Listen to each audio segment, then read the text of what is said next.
Greetings. Today's presentation is based on the article titled Privatizing American Public Higher Education, Racing Down a Slippery Slope by Jon Travis.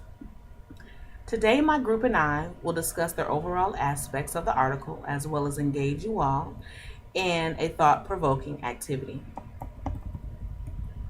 This article reviewed the reasons for public education, reasons for privatizing public education, and the effects that privatizing will have on the American system as a whole. Public higher education does not have a long history. Travis identified that the American approach to public education was intended to ensure the nation's citizens would be prepared significantly to contribute to the nation's governance. Ripa and Spring suggest that the principle behind this democratic concept was that the people in America then would truly have a representative role in the government. Due to legislation like the Northwest Ordinance and the Morrill Acts, public higher education in America was made possible and began to expand across the nation. According to Cohen and Lucas, it was not until after World War II that the public colleges and universities in America became a significant contributor to the country's strength.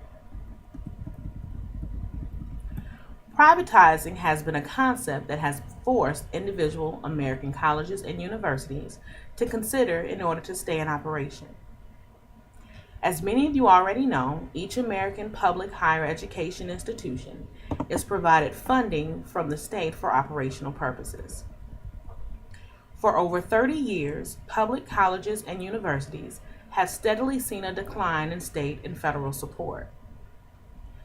The most recent recessions continue to wither the state budgets to a harsh level, leading some states and their universities to consider the benefits of breaking ties with their state affiliation. Many public institutions of higher education have only been receiving around 5% of overall operating budgets from their affiliated state, which has caused them to increase tuition, increase out-of-state admissions, and funding from private donors. Yamada identifies reduced funding and pressure to privatize as a steady erosion of the system of public higher education, which forces many state campuses to develop partnerships and private enterprises. Forcing public institutions of higher education to privatize will have several effects on the American system as a whole. One advantage is that the state budget will feel less pressure when looking to balance its budget, whereas on the other hand, the disadvantages will have a greater effect on the American people as a whole. With lack of funding, many public colleges and universities will feel the need to close or merge with larger institutions, and we've seen this starting to happen in Georgia already. Yall and Sell identifies that the fallout from this privatization of public higher education will descend heavily and disproportionately on minority and low-income students. To say that these policy choices have a racist implication is far too kind.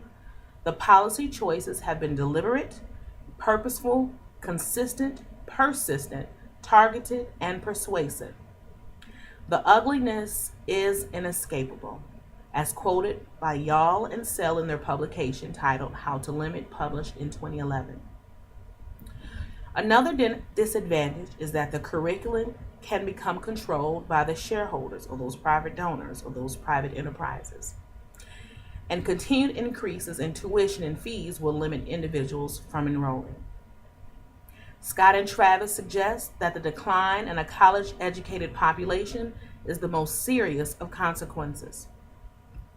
At a time when a nation's chronically unemployed face a need to acquire a bachelor's degree just to gain employment, the impact of fewer public colleges and universities would negatively impact the workforce and the economy in America.